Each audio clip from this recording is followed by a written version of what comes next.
All right, so Joe, what are you doing right now? We're mixing the epoxy. It has to be equal amounts. Okay. For the So move your phone away. The hardener and the.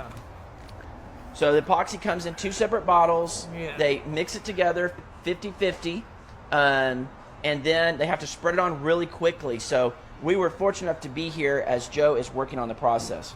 So now he's adding the other bottle. So now it becomes time sensitive. The hardener. Yeah, so this is the hardener. So once the 2 chemicals come together, it immediately starts a chemical interaction and starts hardening. So he's going to put it in there. They got to start for 4 minutes, and then they have to lay it on super quick so that there's no problem. And you can see right here how they've got the tarp set up so that the overrun can go down here and it won't stain the deck or epoxy the deck. So now we're going to mix. Now Joe's going to get a drill. We're going to mix. And he's going to mix the epoxy with the paddle. Set my time. Where's my phone? So he's got to mix this for 4 minutes, and then they immediately have to start applying. I'm out of battery, Joe. Give me the other one. There you go. That power there. So now you can see the epoxy has changed colors. Joe's been mixing it for about 3 minutes. So it's not clear anymore, which, you know, if you didn't know what you were doing, you'd be alarmed by that. But it'll be clear again once it dries. Where are we at, Joe? So now Joe's just pouring it into a smaller bottle, and a smaller container. Now I want to show you guys. See, this is how it looks right now. It's a little bit flat, but once he puts this epoxy on, it's going to look like 3-dimensional. So here you go. This is the process.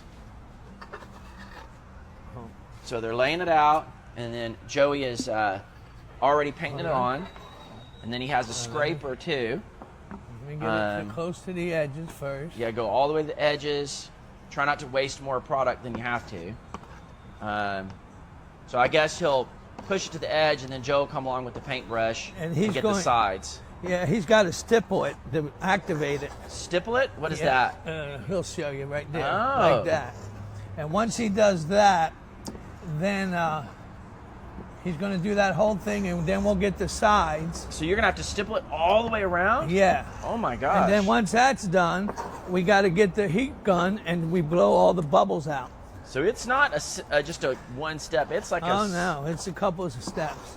You know, I did it's kind of like varnishing, right? Yeah, well, a little more. A little more complicated. Yeah. I varnished a piece when I was younger, and it had a lot and it after it was finished. And you need to heat it. Yeah. Yeah, with a well, and also I shook the can instead of stirred it. Uh-huh. And that creates bubbles inside of it. So I learned a lesson on that one. Now, once he goes halfway, the brush is going to be full of epoxy. That's when he's going to start hitting the sides. Gotcha. So, so guys, so that's what the process looks like. You can see it's already running over the edge over here. Yeah, hit the brush real good. And then this is what it'll look like once it's done. See how shiny that is? And it has like a 3-dimensional kind of effect.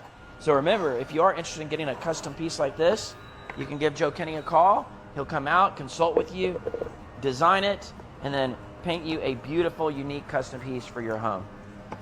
And just for good measure, here is the Cobblehead logo, and there is Joe Kenney and Joe Kenney Jr.